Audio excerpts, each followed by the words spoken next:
Pour travailler cette posture, vous avez besoin de mettre en place un cadre de confiance et bienveillant. La mise en place de ces règles doit permettre de garantir le respect de chacun dans un cadre bienveillant et il doit être travaillé en amont de l'atelier, pendant l'atelier et en conclusion de celui-ci. Voici des exemples de règles que vous allez co-construire avec les enfants en leur demandant de quoi ils ont besoin pour s'exprimer librement. C'est un exemple, ils peuvent et vous pouvez en proposer d'autres. Ne pas se moquer, écouter les autres et ne pas perturber l'atelier. Donc là, vous pouvez demander aux enfants des exemples concrets de ce qu'est perturber un atelier. Mais pour que les règles soient respectées, il faut les sacraliser, grâce à des sanctions justes, que les enfants vont proposer eux-mêmes pour une plus grande autonomie. Il ne s'agit pas de punir, ni d'humilier, mais de garantir la fermeté du cadre. La sanction vient du latin sanctio, qui signifie sanction ou peine. Et sanctio vient du verbe sancire, qui signifie rendre sacré et inviolable. Avant de penser à philosopher, il faut travailler le cadre, même sur plusieurs séances, et ne surtout pas laisser passer ce qui va à l'encontre des règles. Sinon, les enfants perdront confiance en votre capacité à faire respecter leurs besoins. À terme, ils finiront par devenir autonomes. Pour parler, il faut apprendre à parler. Les enfants vont apprendre le rôle de participant d'un débat. Si les enfants ne savent pas prendre la parole, vous ne pourrez pas philosopher.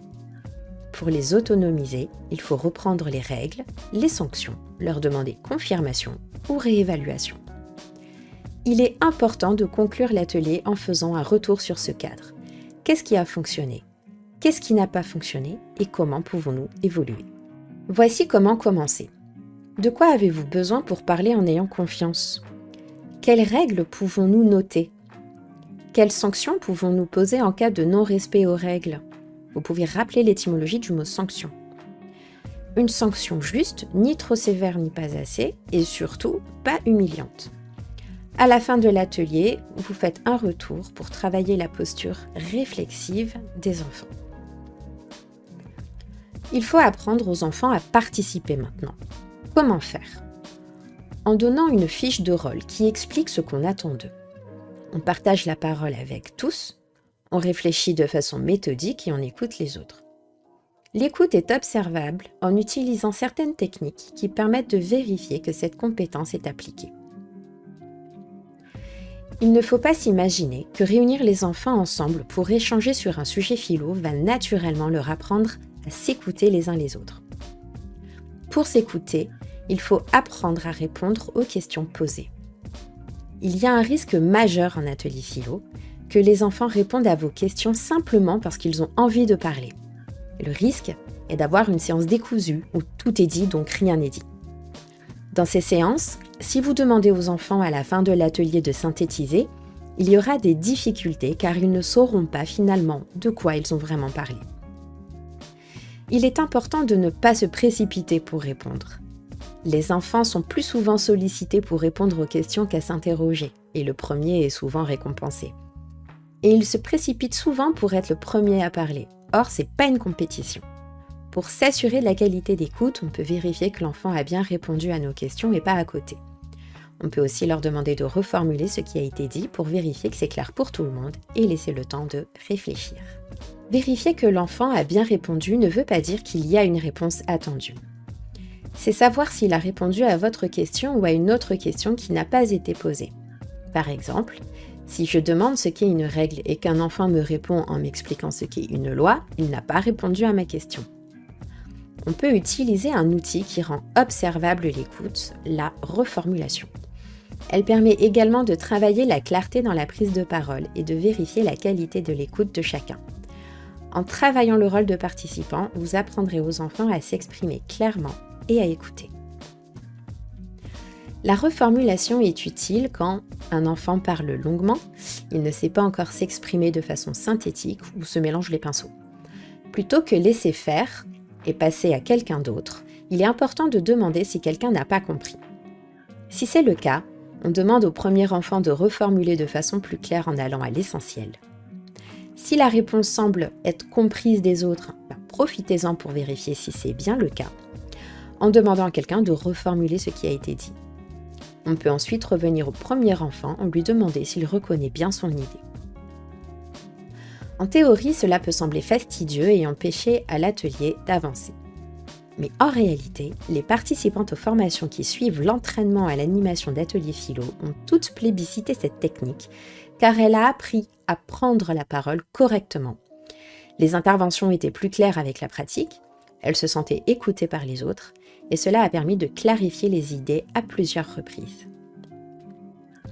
Voici maintenant une fiche à distribuer pour expliquer concrètement le rôle du participant. Dans le rôle de participant, il y a 3 règles.